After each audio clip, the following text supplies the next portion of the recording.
So, moin zusammen. Heute mal aus London. Wir waren für 2 Tage auf Geschäftsreise mit ein paar Berufskollegen, sehr interessante Gespräche geführt, sehr interessante Dinge erfahren, politisch natürlich auch diskutiert, geht gar nicht anders. Ich habe euch gestern das Video gezeigt, was in Großbritannien momentan mit der Migrationskrise los ist. Das ist schon bemerkenswert.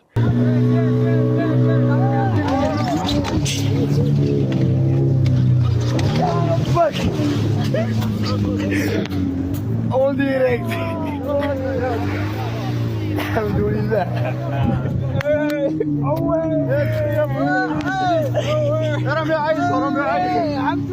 Alhamdulillah. So, moin zusammen. Ich bin ja in London heute und ich habe per Zufall jemanden getroffen.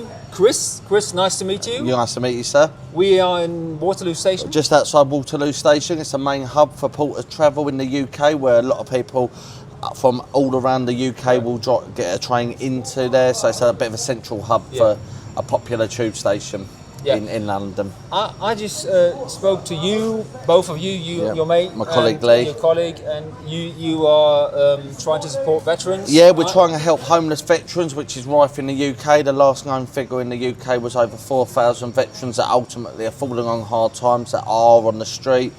Ultimately, if they prepare to put their life on the line for their country, it's not something they should ever. Well, even you can take this global. If you're prepared to obviously put your life on the line for your country, you should never fall on hard times. There should be a bigger support network for our veterans or for veterans in the world to ultimately get support and everything with that. It goes hand in hand. Obviously, I'm sure every country of that has these issues where migration is rife. But what we do want people to do is ultimately get the help that they require in whatever which way.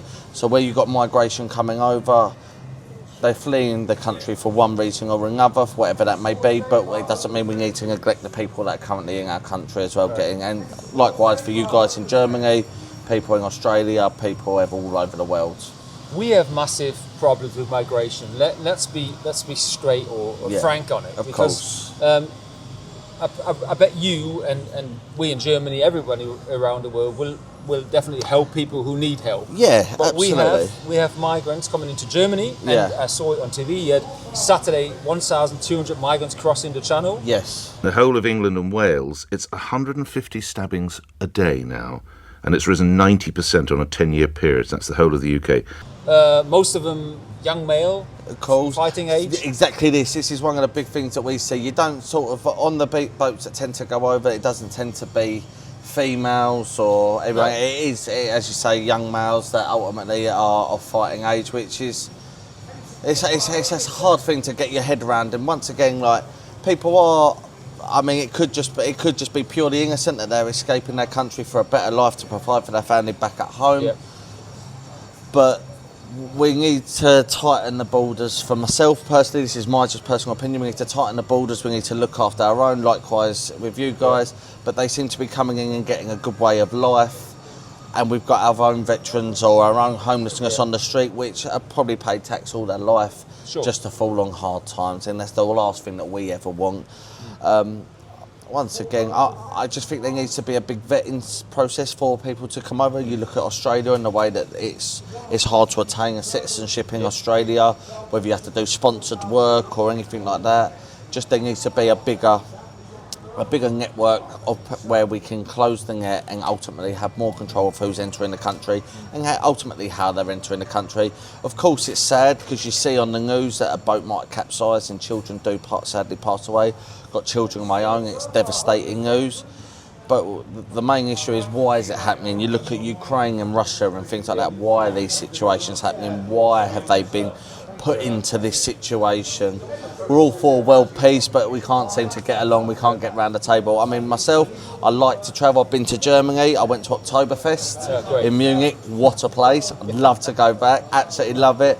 Unfortunately, we don't have anything on that scale in the UK, but I'm sure there's aspects of Britain that you guys would love, obviously, as tourists. So football, Premier League, loved it. Nice so I went to the Munich Stadium when I was over there. I did 3 days in Munich, went to Oktoberfest, went to the Munich Stadium.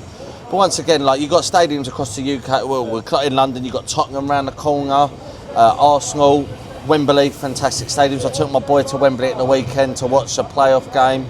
phenomenal stuff. Football brings the world together. Exactly. But it's quite ruined often by once again you know, and it's not fans. it's not against race or anything. You know, it's just the amount of refugees coming to Europe, especially main Europe, which is not control. We lost control. Exactly that. So like where we live, I live we live about an hour and a half outside London.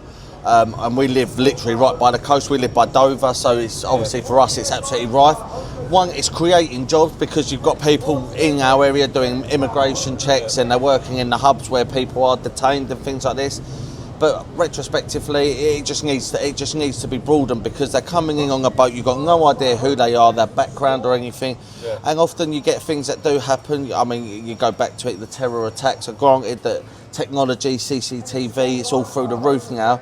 But terror attacks are still happening. There's still daily attackings. You look, I support Liverpool. Yeah, I do as well. Oh, you do? Kidding. Yeah, no, I support Liverpool, yeah. So I went to the parade, the winning the league parade. There? I went there last month. It weren't this Monday, it was the Monday before. Exactly, yeah. And I don't know if you sing about it, there was a gentleman that drove into a crowd of people. Of course, yeah. I was a stone throw from where that happened, and I was with my 7-year-old son. Jeez, so my dad's obviously petrified, and everything. Thankfully we was long gone. We see loads of police go running past us, but that's just a one-off incident that could have led to a lot more fatality, or it could have led to fatalities. It just needs to be capped. Yeah.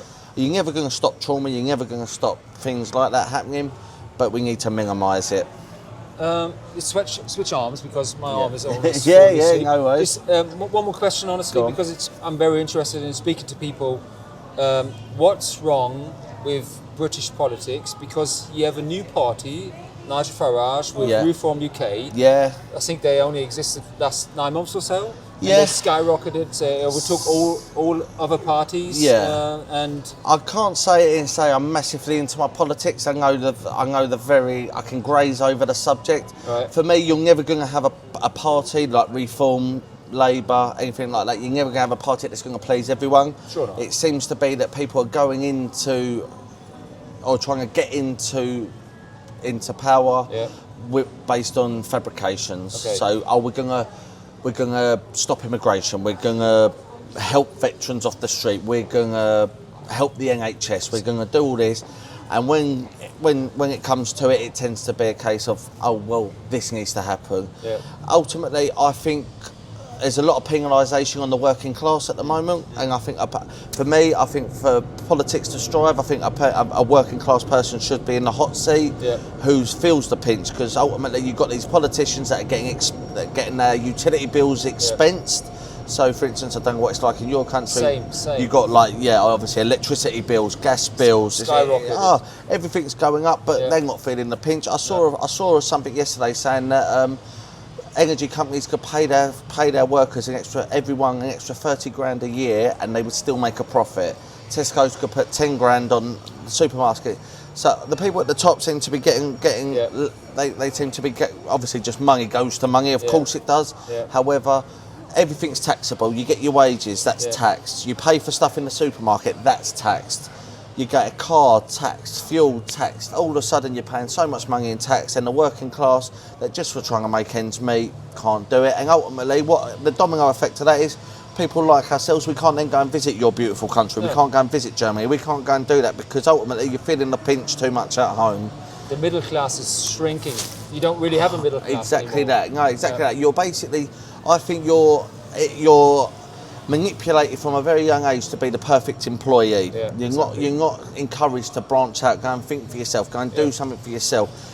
You've got the 1% that turn into footballers, or they have a stroke of luck with the music or actors or things like that, which more power to them. If you've got a talent, broaden that talent.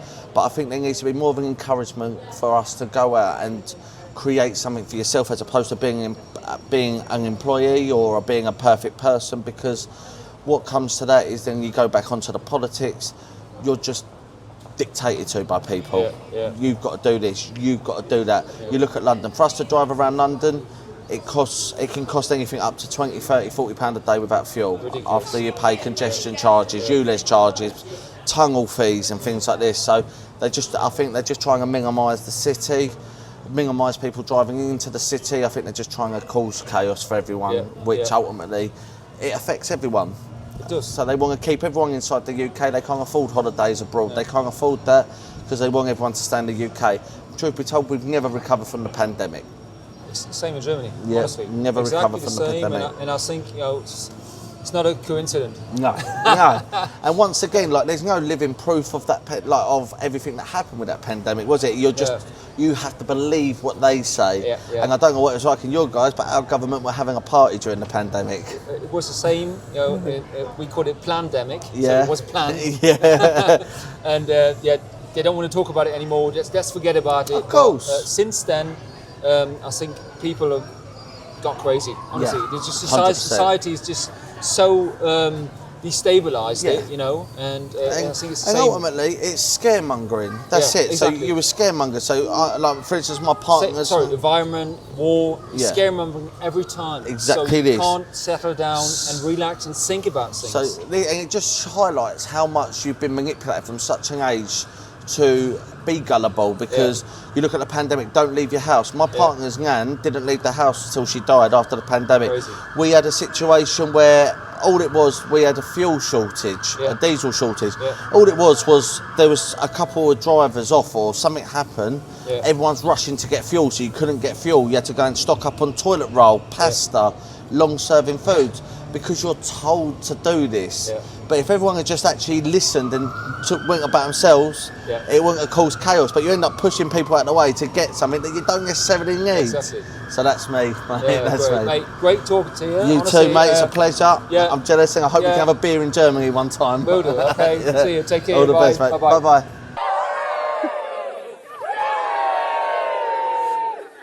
It's killing me. Woo! Woo! Oh.